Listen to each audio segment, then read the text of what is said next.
How did I join? By Krishna's mercy. Where?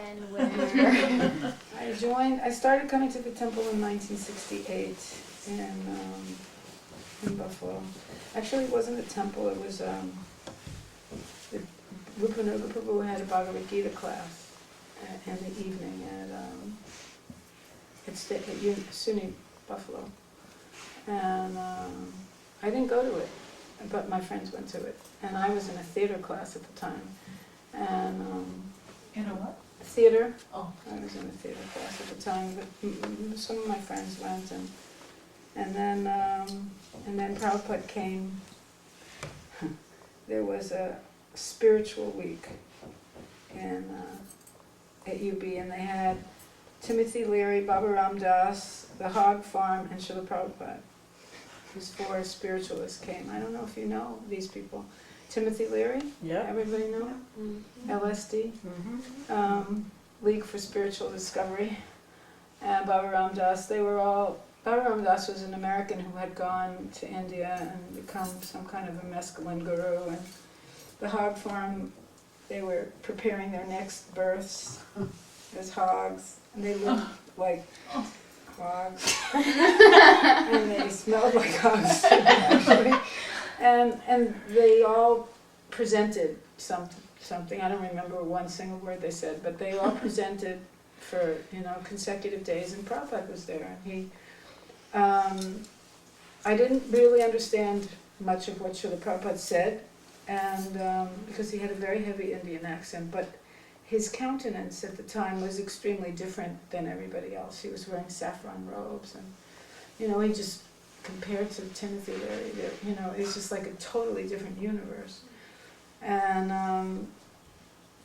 I got the chanting of Hare Krishna, and I started to chant on my own, and then this is over a period of time. I was chanting for quite some time, maybe a few months or something on my own. I would go to this, there's a museum in Buffalo, a big museum, a history museum, and in front there's these big lions, so I sit on the lions and I would just chant and chant and chant. Sometimes when I opened my eyes there'd be money, people would chant. So, anyway, I had been a seeker. I was looking for spiritual life. I knew there was God. I didn't think I was God, and I was looking for spiritual life. So I had been visiting different temples. I had gone to St. Patrick's Cathedral on midnight mass and listened to Cardinal Spellman speaking about the boys in Vietnam. I was a very active protester. And I used to, because I was going to school in Buffalo, which is right near the Peace Bridge, I used to smuggle people across the Canadian border. And not smuggle them like, in the middle of the night kind of thing, but smuggle them in the sense that I'd get their papers together and get them the necessary documents that they needed so that they could, because at that time you could get landed immigrancy right at the border. And many West Americans were leaving the country and going to Canada. At one point I heard that almost 70% of potential college graduates were leaving the United States and coming to Canada because they didn't want to get drafted. And the draft didn't take into consideration whether you were a college student or not. So anyone over 18 was qualified to get drafted, and men were leaving the country in droves. Because the Vietnam War wasn't very popular. I don't know how much you know about it, but the Vietnam War was not a very popular war in America, and people were protesting it, and I was protesting it. I was marching all over the place. I hung the school president of my college out the bell tower window and chair, tied to a chair. We hung out the window, and all kinds of neat stuff like that. But in between doing stuff like that, I was looking for God. I really knew there was a God, and I wanted to find out who he was. So when I saw Prabhupada, the one thing, besides the Hare Krishna mantra, that really shocked me was that everyone was bowing down to him. I just couldn't, I couldn't understand what was going on there, why people were bowing down to this person.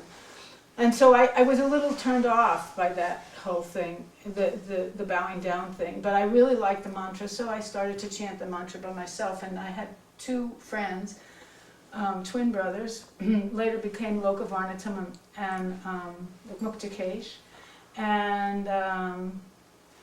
and they said to me, Laxmimoni, why don't you, well they didn't say Laxmimoni, they said, Linda, why don't you come to the temple, you know, you're chanting all the time. And I didn't even know there was a temple, and the temple wasn't really anything to talk about either. It was a very small house. It had a slanted ceiling that if you went in the bathroom and stood up, you'd smash your head on the ceiling. And it was just a very simple thing. And so I went there and I started chanting Hare Krishna. Actually, I would come every morning at 5 o'clock in the morning, and I would wake up the boys who were sleeping in the temple room. And I was going every day, and I was working, and I was going to school, and then and I was just chanting. And gradually, over a period of about 3 weeks,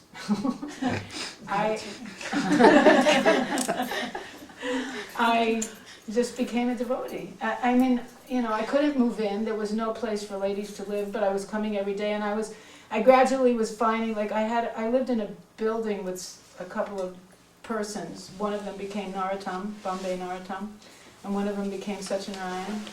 And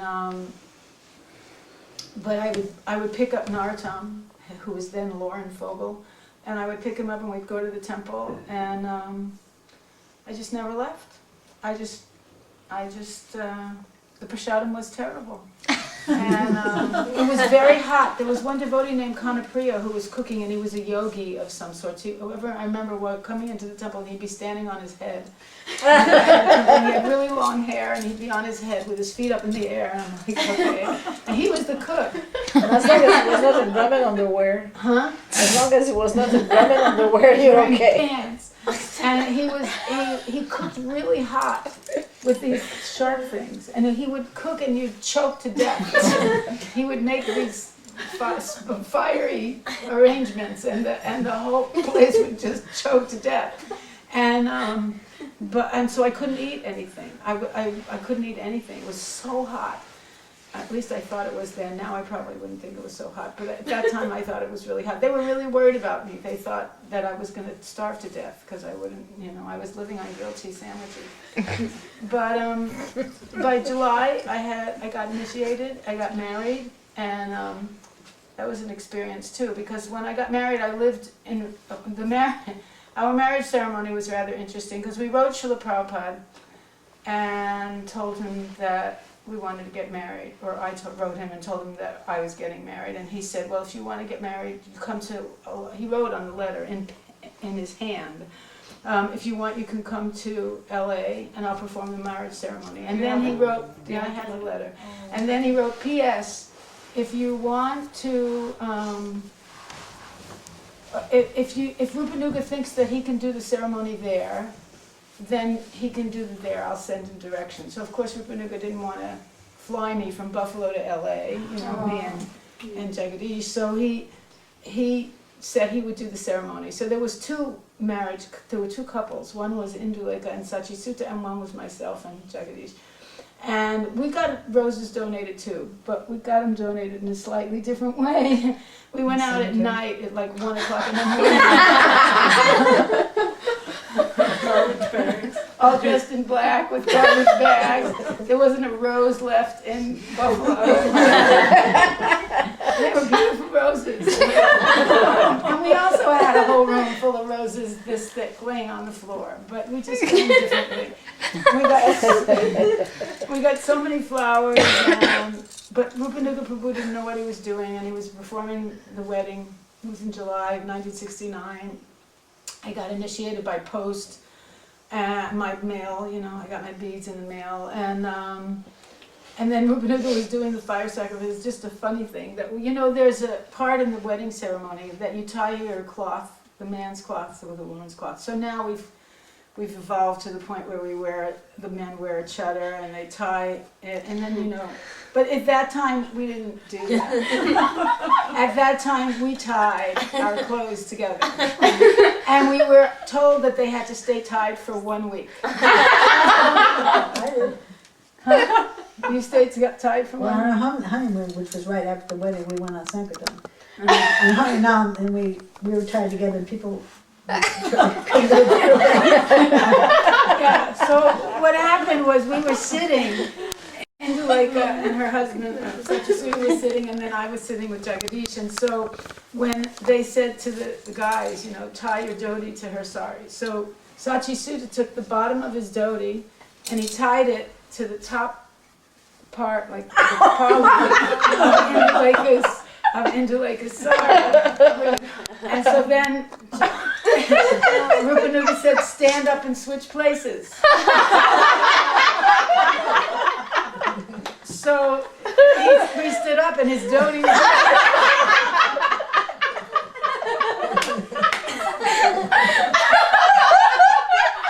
It was really too much. Too much. I should have known then what was going to happen. Anyway, that was just the beginning. We had Lord Jagannath on the altar, and every day the Jagannath was up on the top. He's in Columbus now. That Jagannath, he's about that big, and he was on top of like a platform, and there was a big picture of Panchatattva, and that's where we'd offer arti. We would offer arti by making everything in circles. So, you know, 7 circles. That somehow became an icon of arti, 7 circles. So we would offer everything, even the fan, 7 circles. We would offer the peacock feather fan, 7 circles.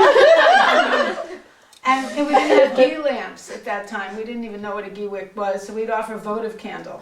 So we'd offer votive candle like this, blow it out, put it out, next arti, light it again. Offer arti. Economical. Economical, yeah. Oh my So, God. and when we would make the offering, we would put it, like we had a table on the side of the altar. So the altar was here, Jagannath was here, the table was here. We'd put the prasadam on the table, or the bhoga on the table, and then close the curtains on Lord Jagannath.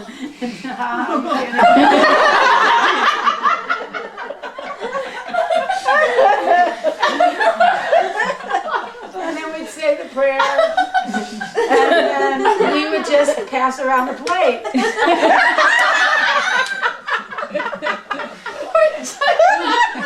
Never eat. Jagannath never ate. And then we would bathe him in the office. We would take him into the office and put him in a bowl from the kitchen of soapy hot water. And we would put Lord Jagannath in the bowl, and we would take a clean towel from the brahmachari closet, and we would dry him up and dress him up and put him back up there. And we were doing that for a long time. And then Shilavati, she became the Pachari in LA, and it was a while later. When was she there? I don't know, 70, 71 maybe? No, couldn't have been later than that, because I left in 70 for Toronto. So it must have been before 70, sometime 69, 70. Shilavati started to standardize the deity worship, so Prabhupada had everybody write her what we were doing, and we wrote and told her.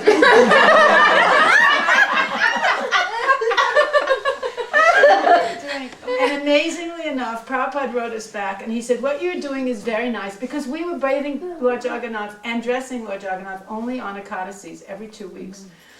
So Prabhupada wrote back, and he said, everything you're doing is very nice, only you should do it more often. That was all he wrote. So you get to get the understanding that Prabhupada, he brought us into Krishna consciousness very gradually. The whole idea of rules and regulations and what we should do and what we shouldn't do, it started out really slowly, and then all of a sudden it got really fast. But at the beginning, it was very, very slow. When I first became a devotee, there were hardly any rules and regulations. You know, really, it was just like whatever, you know. We survived it, it was good.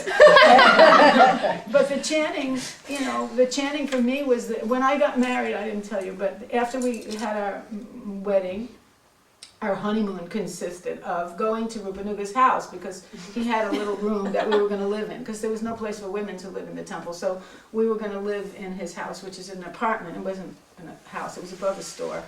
And so Jagadish had been a brahmachari for like 6 months before we got married. And here I was now. I was in his life, and I was his wife, and he was nervous, you know. So there's this guy, and he's sitting on the bed, and he's going, Namo Vishnu Padaya. Hare Krishna Chaitanya Prabhu Nityananda Hare Krishna Hare Krishna. He was saying every prayer he could think of. Not very many prayers. He knew. He was chanting them. He was chanting and chanting and chanting. He kept repeating them over and over. Finally, I just said, "Okay, I'm going to sleep."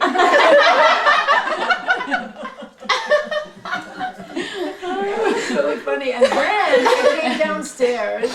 I came down from the apartment, and we had a car, and there was someone stealing the car. And I looked in from the passenger side window, and there was a stranger behind the wheel. And I remember he was wearing a uniform. It had a name on it. I can't remember. And then I said, "What are you doing on our car?" And what he did was he grabbed my arm, and he took off.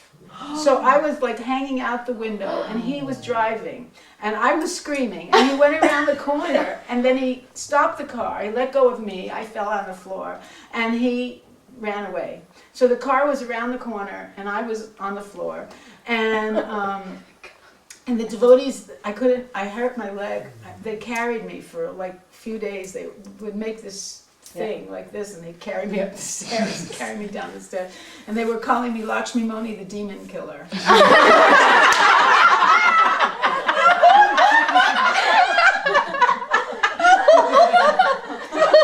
got the band back. Anyway, Buffalo was Buffalo. It was very, very simple. Just chant Hare Krishna, you know, really. And if you could eat prasadam, eat prasadam. And then in 1970, they decided to open a temple in Toronto. And they asked me if I could go because I knew how to get people across the border. Way to use your service. Good qualification. That was Way to use your skills to use for service. So we went to Toronto, and we started in Gerrard Street. No, not Gerrard Street, Beverly Street.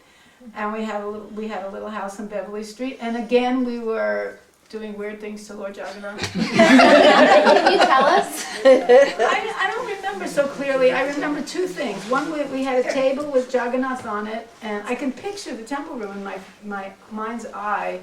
And I know the deities were at this end at the beginning, and they were just on a wood table. We didn't have like major furniture or anything like that. By then I already had Nirmal. Because I had Nirmal here. No, I had Nirmal. No, I didn't have Nirmal then. Okay, so, yeah, Lord Jagannath was just sitting on the table at night. We just throw a piece of cloth over him. That's what we did. We just put him, I remember it was brown, silky stuff, like you're sorry. And we just threw it over him. And then we got an altar, and we had little deities of Jagannath up there. And I remember once I was dressing them, and I was standing on the bottom of the altar, and a candle caught my sari on fire. And some devotee, I don't remember who it was. Anyway, he pulled me off the altar and wrapped me in a rug. He just yanked me right off the altar and wrapped me in a rug. Anyway, Jai Pataka Maharaj. There's no ending normal. Got wrapped up in a rug. I guess I got out of the rug. That's the only two things I remember about the deity worship there. I remember putting the deities under a cloth in the back of the temple room, and then I remember having an altar in the front of the temple room. There was a big bay window, and there was this altar, and I remember catching on fire. And that's all I remember. I remember Jai Pataka Maharaj came, and I remember, what was that sannyasi? He became a sannyasi. At that time he wasn't. He was French-Canadian. Yashodanandana? Is that his name? Yeah. Yeah? Oh, yes. Oh, Yashodanandana? He came, I remember he went to sleep in the bathtub. We couldn't get him out. We couldn't wake him up. We were banging on the door. We had to take the hinges, the pins out of the hinges, take the door off to wake the guy up. He was asleep in there. And Jai Pataka Maharaj came. He was on his way to India. He must have met you Yeah, he went afterwards. he went to Boulder to Montreal and then. Yeah, oh, okay, so it was after he taught you how to put on a sari. And he stayed in Toronto for a while, and he used to chant japa at the top of his lungs. And he used to chant outside extremely loudly, and so the neighbors were constantly complaining about the police, and the police were coming, and it was really a scene. So we wrote Srila Prabhupada, and we said, what do we do with this person? You know, he's chanting so loud, and the neighbors don't like it. Prabhupada said he should go to Mayapur. In Mayapur, he can chant as loud as he wants. So then he made the decision. That's how he made the decision, kind of, to, you know, he was on his way and he was going, and then he left with a suitcase full of granola and vitamins. But he used to do this interesting thing. He would pop chickpeas. We'd have a big wok, and he would put a garbage can lid over it, and he would pop chickpeas like you pop popcorn, and it would sound like machine gun fire in the thing. I never saw that before. And he got us tons of pots donated. He made phone calls to different places, and he got pots donated. The devotees got everything donated. We didn't hardly buy anything. Mostly everything. We just would say, oh, we need it? Okay, we would just get on the phone or do something, you know, somehow or other, we'd get them donated. We'd get everything we needed. And that was when Prabhupada made the GBC. It was while we were in Beverly Street. We got a phone call from Prabhupada saying that Jagadish was going to be a GBC member. That's when my Nirmala was born. He was born in the hospital at St. Michael's. And then we moved to Gerrard Street.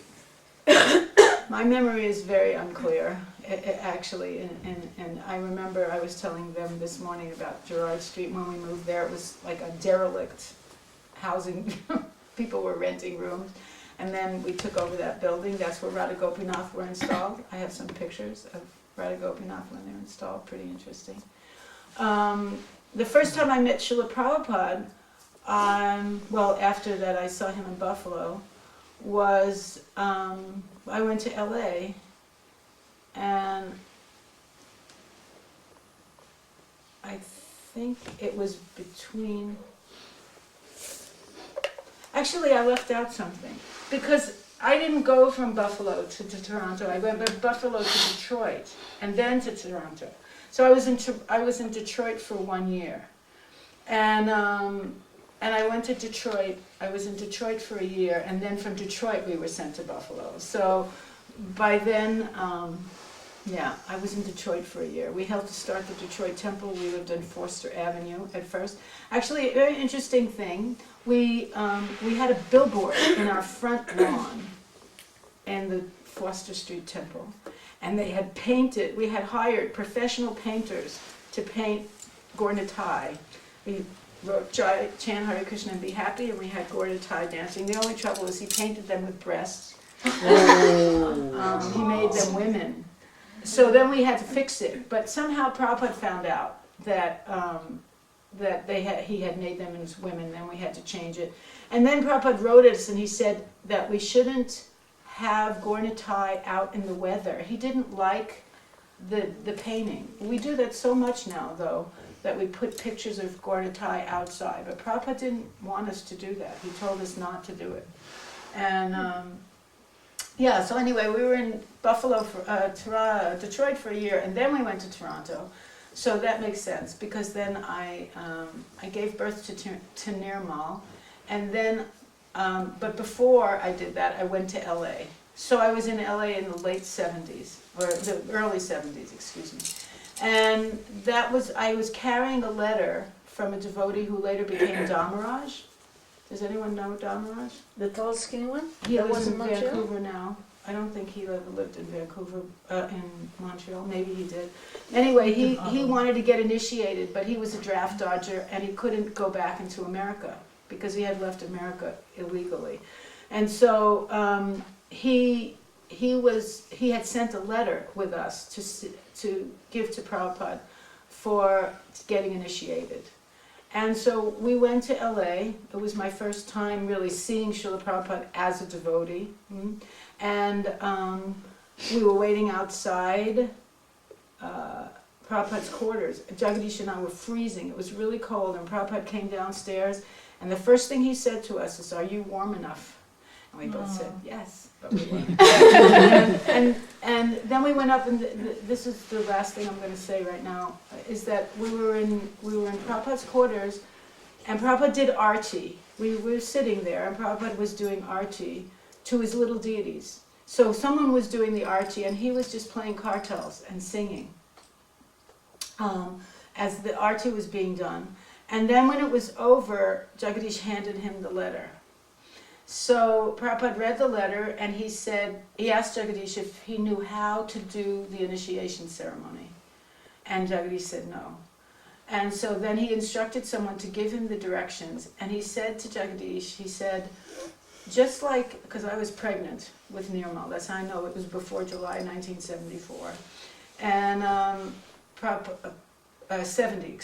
70. So Jagadish, he said to Jagadish, that just like your wife, first she was a young girl and she could not have children of her own, but now she has become a little mature and she is having children of her own. He said, in the same way, you will also have children of your own in the future, therefore you need to know how to do this initiation ceremony. You will have disciples. So he said, just like you will have children of your own, meaning you'll have disciples of your own. And then he told him that he should learn how to do the fire sacrifice, to do the initiation. And he gave Dharmaraj that name, and he chanted on his beads, and he told Jagadish to go home and do the fire sacrifice practice. So it was as early as 1970 that Prabhupada was already seeing that Jagadish would have disciples of his own. And so for me that's very clear that from the very beginning Prabhupada intended us to do that. Anyway, there's so many stories with Prabhupada, but I'll just leave it there. My joining the Hare Krishna movement was very organic for me. It was no big anything. I just met the devotees and I said, this is... The thing that was most impressive to me when I became a devotee, was that the devotees were doing what they said. There was nothing fancy about it. It was very simple, the very small temple, very small group, not very polished, nothing fancy, no books. We didn't even have the Bridge Bhagavad Gita. All we had was the original Bhagavatams and one mimeograph. Does anyone know what a mimeograph thing is? Yeah. We had mimeographed copies of Easy Journey to Other Planets. That's the only books we had. And then the Bhagavatam started to come out in one chapter at a time, little books that fell apart almost as soon as you opened them. They would become folders with papers inside. And then the Bhagavad Gita came out. So we had very little books, very little devotees, no fancy attire, nothing spectacular. But the devotees were doing what they said with such determination and such surrender and such enthusiasm that for me it was like a breath of fresh air. You know, the philosophy that they knew, that I heard from them, was very basic, but it still was able to answer so many of my questions that couldn't be answered in big churches and fancy anything. And just, for me, it was just a very simple thing. They were doing what I wanted to do, and I just jumped on the train and I never got off. I just kept going. I was born in Brooklyn, New York, East Flatbush to be exact, 1036 East 53rd Street to be even more exact. On December 4th, 1948, and I was born in a Jewish household, but not very strictly practicing. My grandparents were somewhat strictly practicing, but once my grandparents passed away, then my family was culturally Jewish, but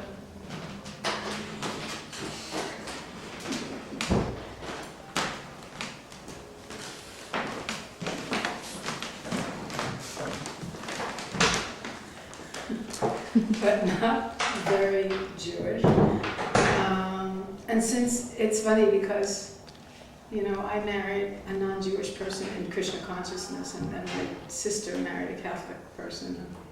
So the whole Jewishness of our family kind of disappeared. My mother held on to it until her passing, but never really practiced anything. So it wasn't a very Jewish family.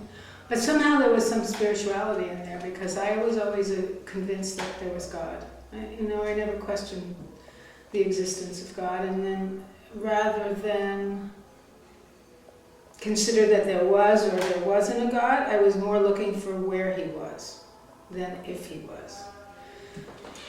So yeah, so I somehow skipped a few years, high school. I hated high school, and then I took a test. It was called SP, which meant Special Progress, and I passed it really well. But they advised me not to skip, but I did anyway. And I went to Kingsborough Community College, which is right next to Coney Island in New York, and then I transferred to SUNY Buffalo. And when I went up to SUNY Buffalo, I was an activist, political activist, and I was also looking for some kind of spirituality. I was, a hippie, sort of, very loose, into drugs a little bit, and not as much as some people. I was a student. I was a good student. Did all right. What were you studying? Psychology. And I was into drama. I used to do street theater and stuff like that. That's why when the devotees were studying Bhagavad Gita, I was in a theater class. And then, actually we did a play at SUNY Buffalo. After I became a devotee, we did a play, and it was at the Student Union building. We did the Coming of the Age of Kali. And actually it started with the Coming of the Age of Kali, but then it was, this story, the fish is just a fish, where, somebody wants to come into the material world, and he comes, and there's a Maya, and she keeps offering him stuff, different things. And we did it in song. The whole thing was an operetta. Gunagrahi Maharaj we had a live band, Satyanarayan and Gunagrahi, and it was me and Mahatma and Jagadish. I was Maya, and Mahatma was like Krishna, I guess, and Jagadish was every man. It's called Every Man. Anyway, it was interesting. So that was, the beginning of a career in Krishna consciousness. I didn't act much, but I directed a lot of stuff. With my girls, we always used to travel and do theater. So Krishna was training me up. And there were devotees that went to my high school. Then I didn't really find out until afterwards. Damodara Swami was living in the same area. Kripa Sindhu was living in the same area. There were a few people that were, like I later found out, Prahladananda Swami was in the same area. So, little by little, there was a spiritual quest going on, but I didn't really know until much later. And so then I went up to SUNY Buffalo when I was like 18 or 17 years old, and I only had 2 years of college left because I had done 2 years at another school. And I met the devotees pretty early on. And I mentioned earlier, I was living in a house with a bunch of people. It was like a rooming house, not really. It was a big house with a lot of rooms, and people were just renting the rooms. And it was all guys, except for me. And then I started to become a devotee, so I started slipping out very early in the morning and not being there all day and maintaining some kind of vegetarian diet, which was basically grilled cheese sandwiches.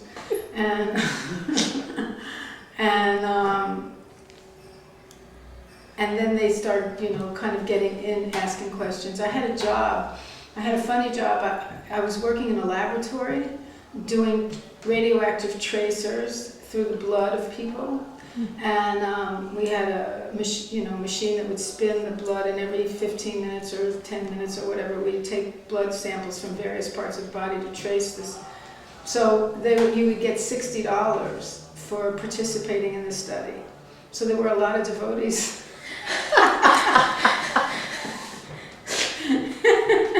that came, and did it because you get $60 and all you had to do was lay there for a few hours, And so I met some devotees that way. And then this Bhagavad Gita class that was held at UB, it wasn't a regular class, but it was 4 credits. And so it was touted as being an easy 4 credits, and it was in the evening. It was 2 nights a week, I'm not really sure, but it was packed.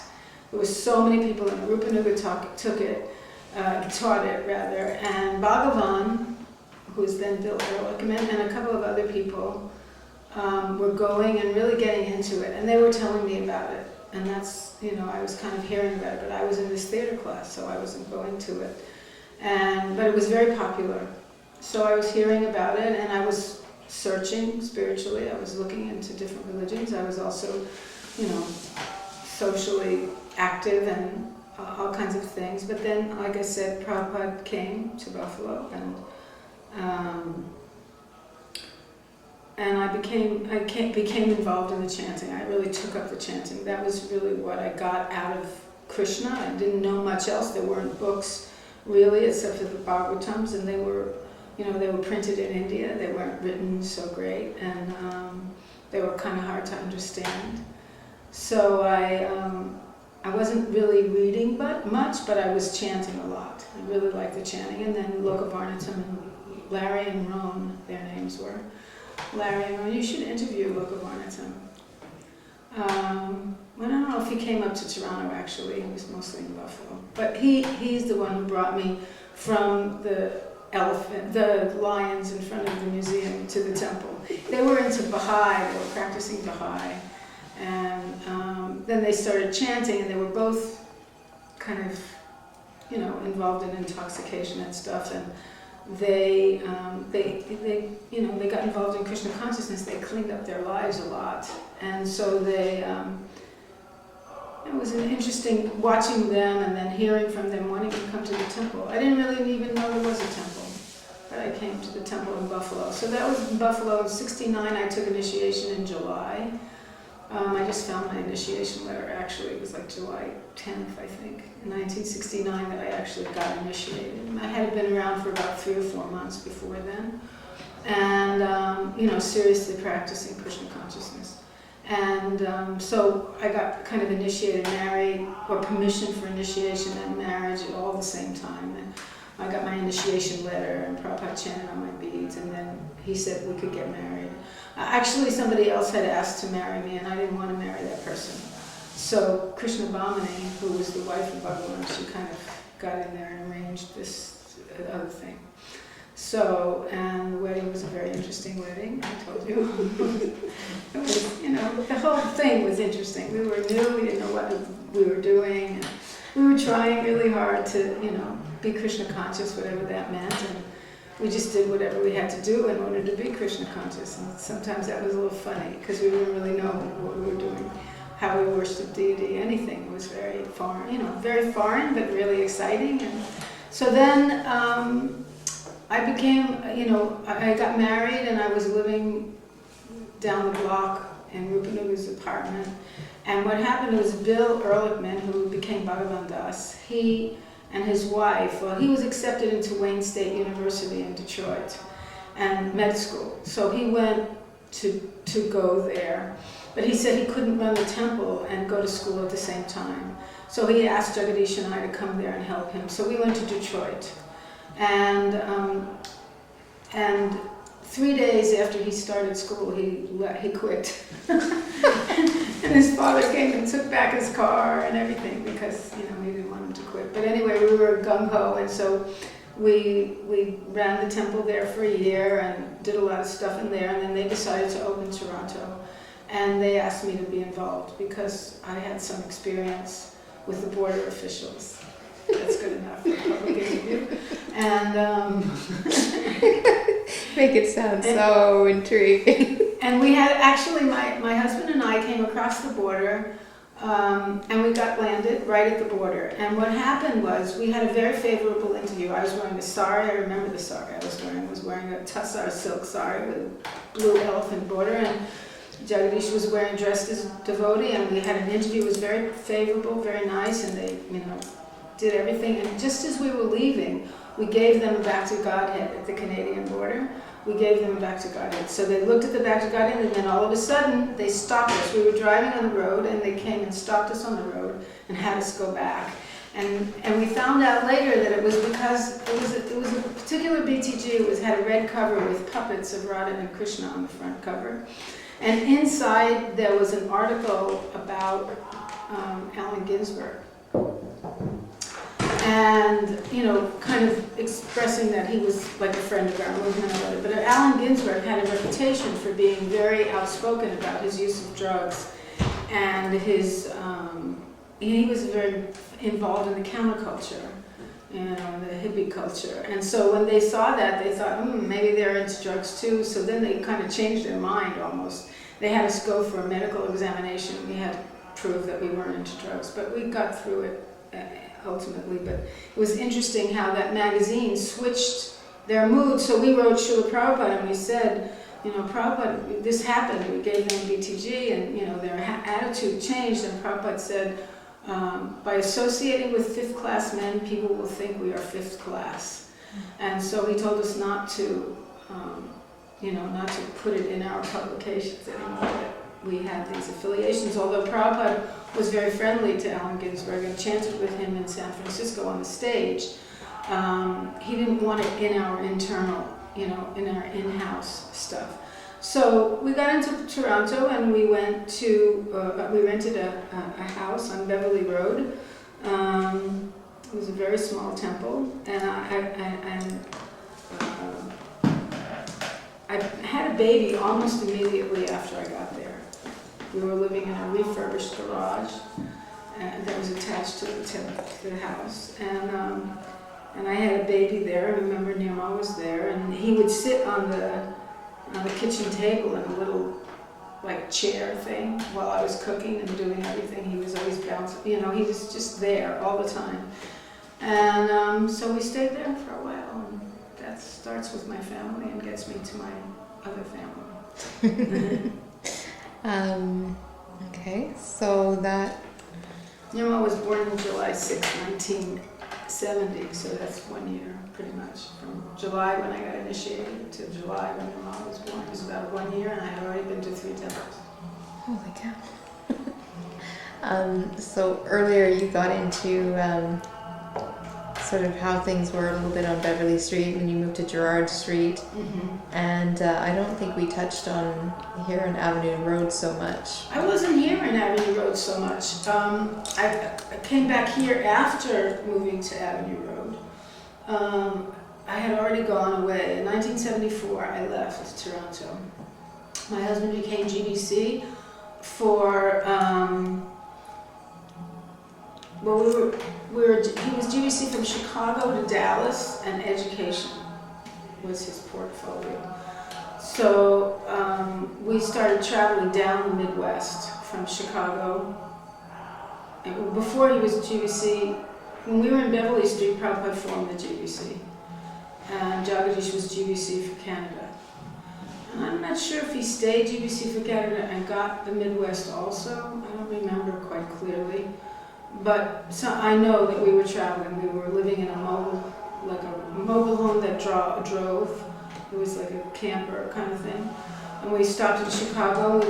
We were behind the temple, and we went to Dallas. Dallas, and we were working with a Gurukul in Dallas. And then I headed out to India, and only came back to Canada briefly after that. I came when Prabhupada came here. Jagadish came here, and we were here for a few days, like this and that, but I wasn't here much after that. I was just here at the very beginning. So I was here till 74. 74, we left. Okay. Were you just here in Toronto, or were you also... Well, we traveled to Montreal. I was in Montreal for just a little while when it was a bowling alley. And we would go to Vancouver because he was GBC of Canada, so we would go coast to coast. But mostly I was here. And mostly I was serving the deities. I was sewing for the deities, and we were in Gerrard Street mostly. And we would Bibi Govinda Maharaj was there at the time, Ayodhya. My kids used to call him Atochapati.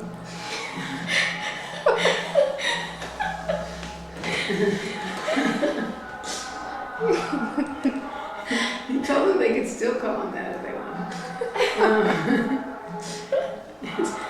Yeah, so he was there, and Kripa Sindhu was there, and Haranyagarbha, devotee named Haranyagarbha was there. Jagadish, Rochan was there. Even Praharna, I don't think was there yet. Maybe she came later, came 74, 73. And so, yeah, when we first moved into Gerrard Street, yeah, that's all that there were. I can't remember who else was there. Varuni was there. You should interview her. She was on the West Coast. She lives on the West Coast now. She's the wife of, who's that guy who makes the English songs about devotees, like Naransara. She's Naransara's wife. And actually she lived in Sudbury. And a traveling Sankirtan party from Toronto went up to Sudbury and she met them. She was under 15 or under 16. As soon as she turned 16, she left and moved into the Hare Krishna temple. And actually, she was even living in Beverly Street.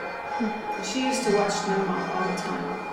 She would help me. She would watch Nirmal and later Julia. She would help me all the time. So she was with us quite a while. In the Toronto temple also. And she might have even stayed after me. I don't know when she went out to the West Coast. But Verona was very active at that time. So, what was life like as a grihasta? I mean, you were living in the temple with your kids and your husband and... Well, I was living in the temple with my kids. My husband lived upstairs with the brahmacharis. Whenever I wanted to speak to him, I had to go to the foot of the stairs and scream up. Jagadish! Yeah! Come downstairs! I couldn't go up there. He couldn't, I never even saw up there, to be honest with you. I never even saw what it was like up there. But he lived up there. And I lived in pretty much every room in that house. Well, 3 of the rooms. I lived in one room, and then I had my children in 2 other rooms. One in the back of the hallway, and then one at the top of the stairs. That's where I gave birth to Jupla, both to Kirtan. And I did service all day. I sat in the sewing room. I had a playpen in the sewing room. The kids would go in. My babies would go in, the playpen throw the toys out, I'd throw the toys back in, they'd throw them out again, I'd throw them in again. Or else they were bouncing in the doorway on the jolly jumper thing. But they were pretty, I remember once my son, when he was like 4, somebody passed through, I can't remember his name. Anyway, he passed through and he gave my son an old silk dhoti. My son walked into the sewing room and he said, "Mom, it's silk. Put jewels on it." They were just surrounded with Krishna consciousness. It was just life was very simple. I just walked from the top of the stairs to the bottom of the stairs, from the kitchen to the temple room. I was doing arti all the time and doing seva for the deities. Basically, that was my service all the time, cooking and sewing. When Praharna came, she made the blouses for Radha-Krsna. And at first we just had little deities, little Jagannath and little Radha-Krishna, because we got little Radha-Krishna in Beverly Street. They were brought to us from Montreal, express carrying. Do you want to elaborate on that story a little bit again? Well, we got a call. We were in Beverly Street, and Jagadish got a call saying that somebody had taken the little deities, and she took all their clothes and all their eating paraphernalia, everything. And they were very tiny, so it was kind of easy, I guess, to take them. And she was totally oblivious to the fact that she had just taken the deities off the altar. she was thinking, I'm taking them to Vrindavan, I'm going to give them as a gift to my son, and it's his birthday, and he wants Radha-Krishna deities. I was like, what? From the temple? But she took the deities and she just brought them. So then they came to Beverly Street, and they were taken away from her. And then they were put on the altar because Prabhupada said it was just Krishna's trick. He wanted to come from Montreal to Toronto, so we did. He came to Toronto, and he's been here ever since. He's still here. He's downstairs on the altar. All the deities came in interesting ways, I told you. And Mataji also, they came in Gerrard Street. They were also interesting. And then Radha-Krsna, they came also in an interesting way. It wasn't just like normal. But taking care of them was the center. That's all I did. I didn't do anything. We went on Harinam, and it was cold. We would go on Young Street every day. My husband would lead singing, chanting party. He wasn't very much into collecting and picking and all that stuff. Jagadish wasn't very much into that. So we didn't do very much of it. Because he really didn't like it so much. So we would chant and we would distribute books while we were chanting in the area, but he didn't like the Sankirtan stuff. So that basically never happened. We didn't do it. So how were funds collected? That was basically how they were collected when people came and gave some donation. I don't know how we managed to survive. Then we moved to Gerrard Street. I never really had much to do with the finances, but I always had the money I wanted for the deities and shopping. And I used to go to Dressmaker Supply all the time and get stuff. The money was there. And then, actually,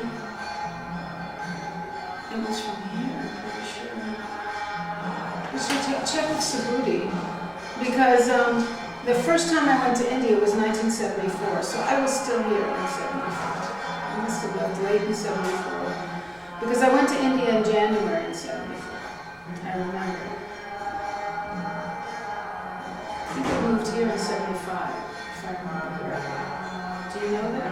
Did the temple come here in 75? I can't remember, but either I was here when they first got the building, because I remember getting the building. I don't remember living here though. We got the building. I remember the pews were a big thing. They had all pews in the temple. They sold them because Billy Graham had preached here. It was like a big thing. People wanted to buy these pews because Billy Graham had preached here. And the temple was big and it was beautiful, but it was also kind of an albatross. It needed new windows. It was very cold. And the heating system was like from ancient history, a big huge boiler cost a fortune to heat the place. So I don't remember, maybe I was here at the very beginning. But anyway,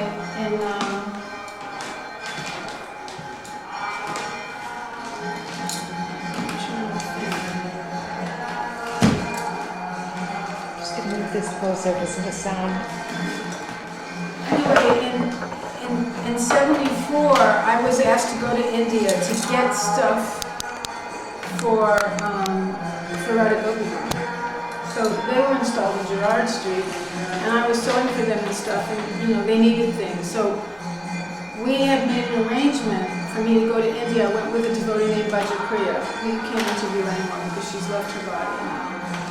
But she went with me to India. It was the first time for both of us that we had gone to India. She was a photographer. No one even knows what happened to all the pictures she took, which is really a shame because Prabhupada wound up coming while we were there. But we had an interesting thing. What happened was Subhuti joined with her. She had children. She had 3 children, and she also had a husband.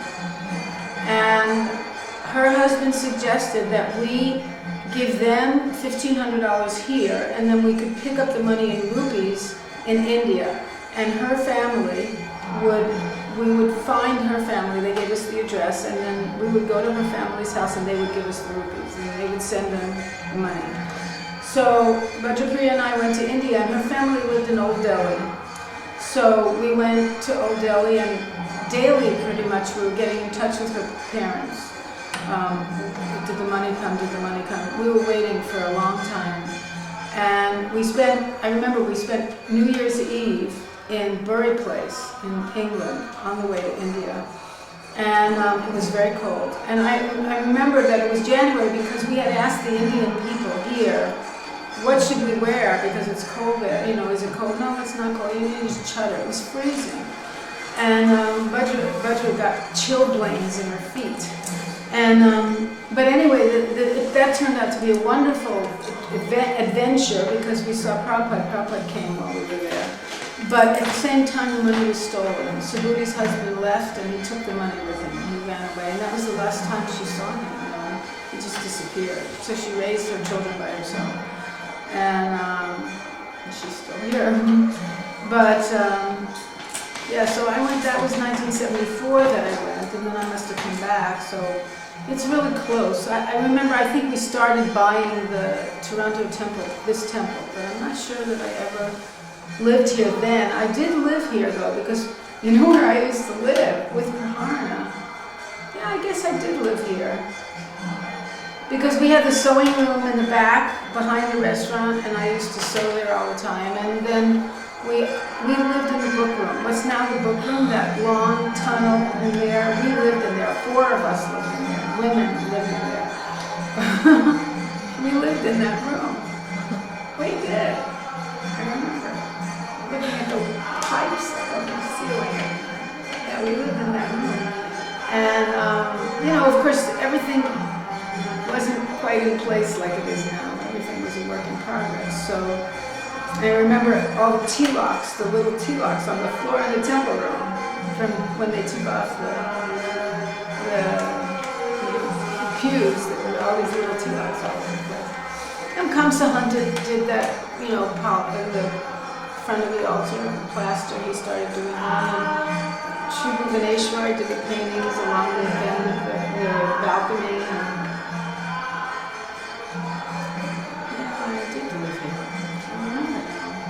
Nirmal was here too.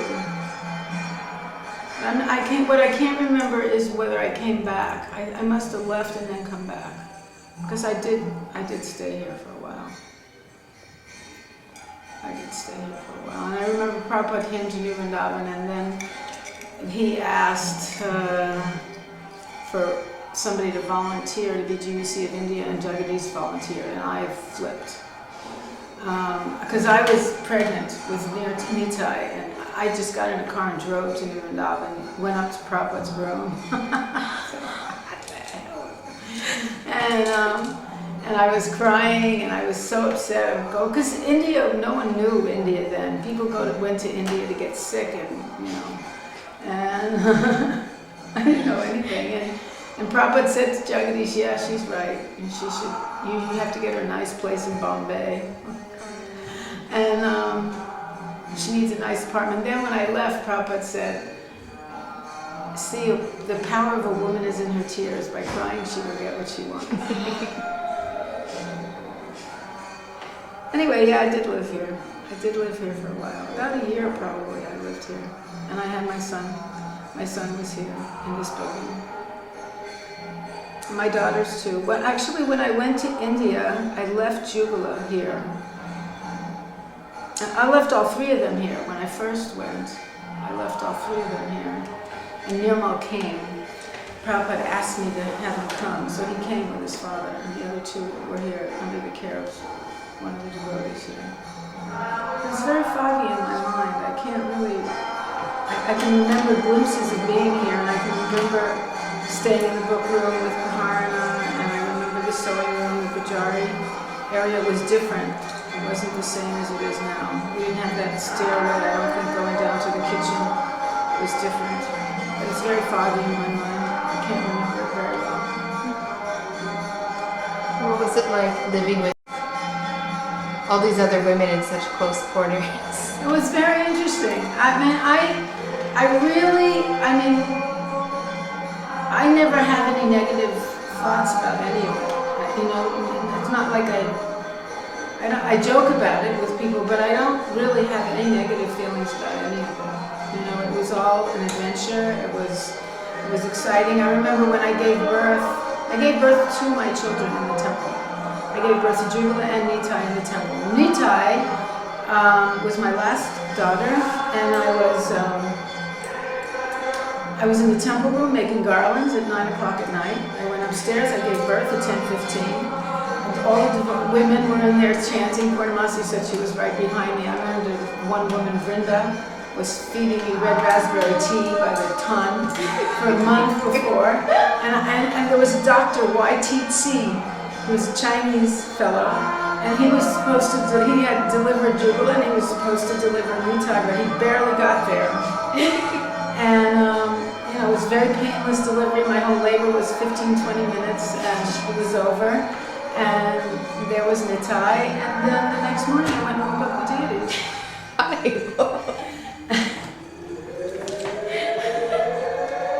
It was so funny, we just do the needful. We didn't even think contaminated, maybe you should go on the altar. None, you just had a baby, maybe you should stay in bed for a few hours.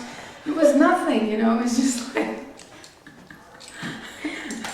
like, what we did, It was, whatever had to be done, that's what you did.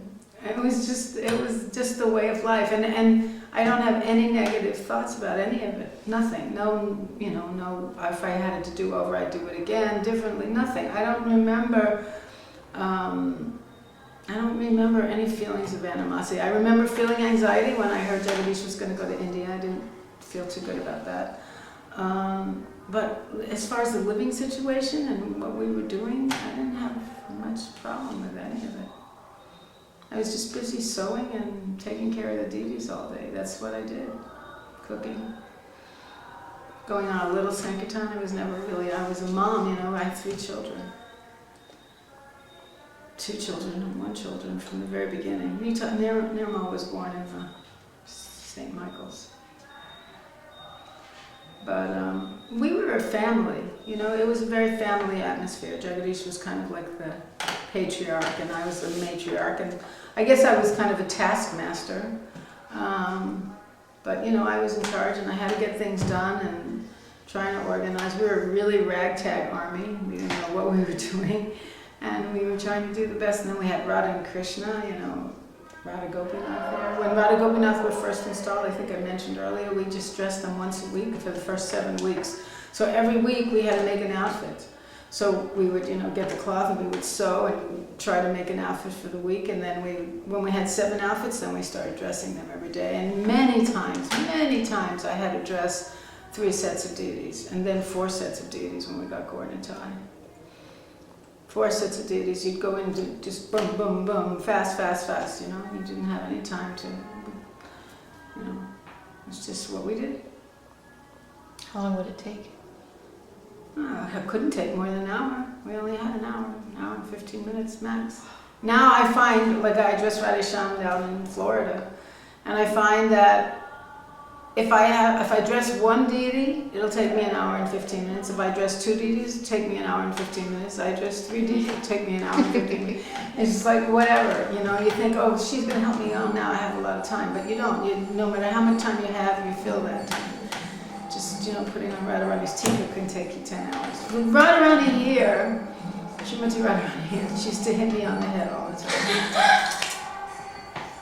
She has both hands like this, and I can't tell you how many times I bent down on her lotus feet and got up and got smashed in the head.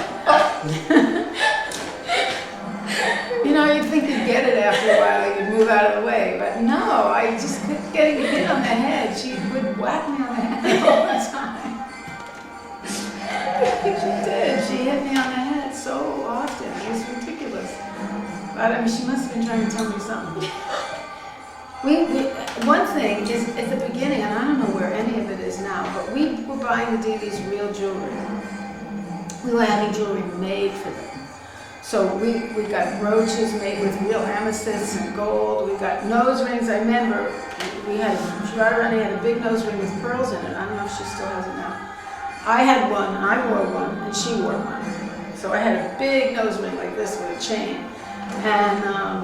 And she had the other one, because they were earrings, and she wore one and I wore one. And I sold it when I went to India. But we here in Canada, we were getting real jewelry made for them out of gold and stuff like that. And Prabhupada said it wasn't a good idea because it would get stolen. But for a while, we had several pieces, really nice pieces made for them. I don't know what happened to it or where it went, but we had some nice pieces of jewelry and some brooches and some other things in that. Those we were buying real jewelry. We're having it made, not just buying it in the store, but having it crafted for them. So, yeah. I was looking for the center in a big way. I don't know, it was a very familial atmosphere. I remember there was one devotee who named Mahamsa. He became the president of Hyderabad. And I remember him coming in Gerrard Street. We were on, I remember that we used to put tables in front of the door in the Toronto Temple in Gerrard Street and serve the feast in the front hallway. And he came through once and he said, you know, he'd been moving into an apartment and he was a Farsi. I don't know if you know a fire worshiper. He was Farsi and he was in getting into an apartment or something, and the only thing in the apartment was a Bhakti-Guided magazine, was in the closet. And he saw that magazine and he came to the temple and he joined and he became a sannyasi and then he went back to India and he became president. So they and Draupadi was from here. I don't know what happened to Draupadi. He became Pujari in Vrindavan. He was from here. Krishna, there's a lot of devotees. I don't know where they all are. Are they still around here? Some, not all. I have a list of people, but they're not all necessarily local. You go to Kishore and his wife. I don't know what happened to them. No, they went to Hawaii, or he went to Hawaii. He had epilepsy really badly. He didn't stay here. Moved to LA. It got worse.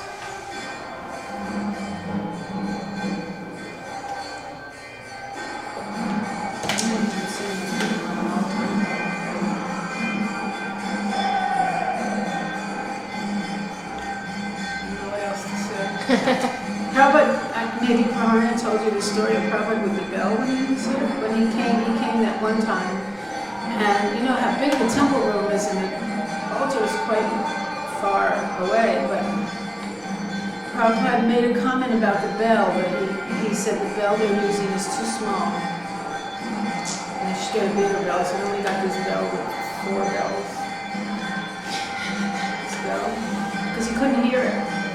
To be able to hear it. I don't know anything else he said when he was here. I'm sorry, that's all I remember. I see, it's better if you get a bunch of people together because then they remind each other of things and things get cooking. For me, it's just like right now. So after you were here, where did you go next? From here, I told you, we started heading down, we went to Chicago, we went to Dallas, we lived in Dallas for a year or so, 74, 75, and I went to India again in 75. And then I started to get into education, started teaching teenage girls in Dallas, and then I moved to India. I was there for a year or so, and then basically, anyway, I don't know. After that, I was in a lot of places. I never was really in one place until 1989. Where was I? I guess since the year Prabhupada left, so 76, I was in New York, 55th Street. I was there for 2 years taking care of the women. In 75, 76, I was in Philly. So I guess I was in Philly 76. Yeah, 76 I was in Philly, 76 and 7 I was in New York, 55th Street. Then I went to India in 77 when Prabhupada left. Then I came back and I was in Seattle. And once I went to Seattle, then I was pretty much in education. I stayed there. I came with my girls because Prabhupada had left. Jagadish Prabhu was going to take sannyas, and he was nowhere to be found. So I took my girls and I went there because there was a school there. And they became students, I became a teacher. Well, my one daughter was still young, 2 or 3 years old. And then from there we drove across the country and we went to Philly. So I was teaching in Philly and then New York and then 77 in New York. And then after New York City, well, we went upstate to Lake Huntington, and we were teaching. I was teaching there. In '81, Akuta came. In '83, Lake Huntington closed, and we took our ashram and started a separate school with it. And we went to State College, Pennsylvania. We were there for a year. Then we went to Gitanagari. We were there for 2 years, and then in '88, we moved to Florida. We've been in Florida ever since '88. And I ran a school until '96. I closed the school in '96. And now? Well, now I'm doing Bhakti Bhavan, which is, hasn't found its identity yet, but its original intention was to train trainers, to train women who would train women. Training in the sense of like, if you have a brahmacharini ashram, you need somebody to be in charge, to train those people who would be in charge. Because I was looking around, I was going regularly, I still go regularly to teach Bhakti Shastri in Mayapur and Vrindavan. And that turned out to be my dharma. Rather than administration, which is what mostly you do when you're in an ISKCON school, because it's a one-man show or one-woman show. And you can hire teachers, but you can't hire administrators. So you be the administrator, kind of the chief cook and bottle washer, a little bit of everything, a lot of everything. But what turned out to be my passion is teaching. And so now I have the option to just do that. So when the school closed, I went to Belgium for 2 years. I worked at the Radha-Krsna College, but I wasn't there full time. I would travel from there. So I went to India and I started to teach Bhakti Shastri. And because when I was running the school, I couldn't go anywhere except for 1 month out of the year or 2 months out of the year. It was all in the summer. You don't go to Vrindavan in the summer.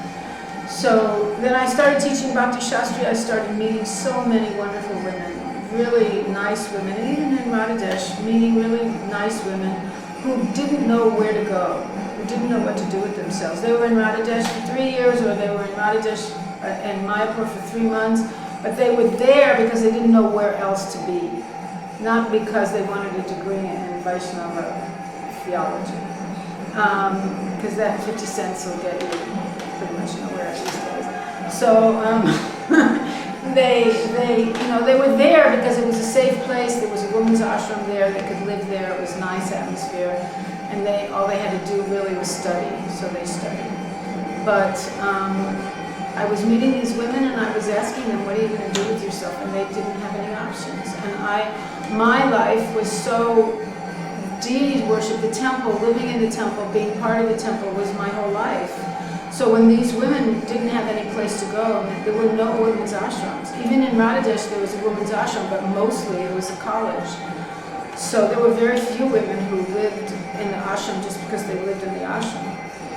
And so I thought, this is a drag. And I started looking around, talking to people from all over the world. I was in Europe and India, and there were hardly any ashrams. I couldn't find any, and so I'm seeing these girls, and it was very depressing. So 1 year, I think 2 years ago, maybe 3 years ago, I had 6 women from America. And all 6 of them were really nice young women, and they were all college graduates. They had just graduated college. And they all had joined through these preaching centers in various colleges in the Columbus, Ohio, Cleveland area. And they had been preached to by some brahmachari. And that those brahmacharis, somehow the girls thought that the brahmacharis were in love with them. And, you know, there was not pure devotional service. It wasn't a Haitaki Bhakti, it was mixed, you know, with this emotional stuff that young women get when young men preach to them. So they were all in my class at once, and all of them had a heartbreak. Every one of them had a spiel, you know, a story. And it just made me feel that I needed to do something. I wanted to do something. So that was when I decided to come back to America and try to do some kind of ashram program. Try to do something. So, you know, Krishna arranged that we wound up staying in Alachua. It wasn't my intention. I wanted to be more in a city, a place where there could be some street preaching, some kind of college preaching that was easily accessible. But it just came together in Alachua. And so because it came together in Alachua, there we are. You know, we got the money, we got the place, they got the support from the temple administration, they gave us facility, and we have an ashram there where we can house, you know, 8, 9 women, very low income, very low maintenance. So our overhead is so low that we can charge almost nothing, which is very good because women don't have any money, and a lot of them.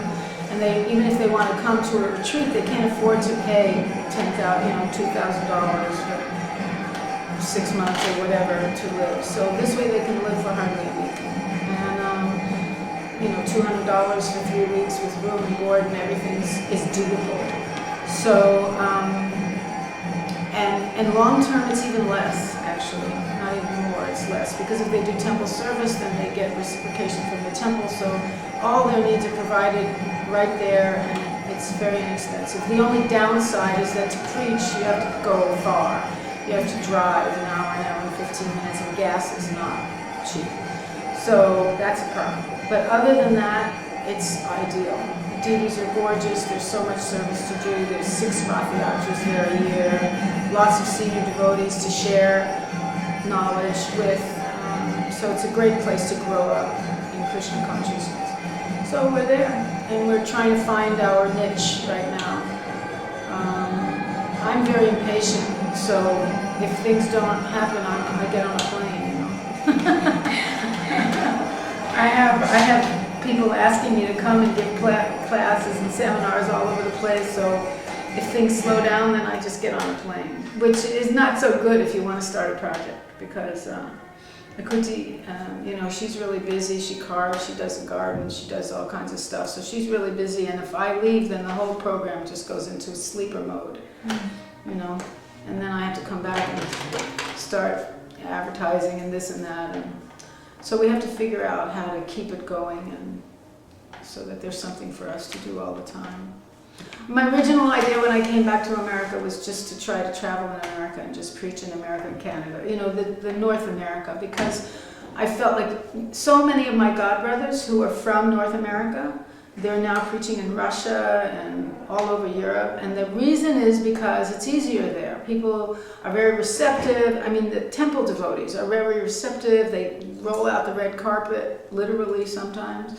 And, you know, they're very supportive and very warm and welcoming, and they pay your way, and, you know, they give you money. And in America, especially, and I don't know about Canada so much because I've only been to Vancouver and here since, but it's a little cooler, the welcome, you know, and people aren't so willing to pay your way, you know, yeah, if you want to come, come, but we can't really pay your way, so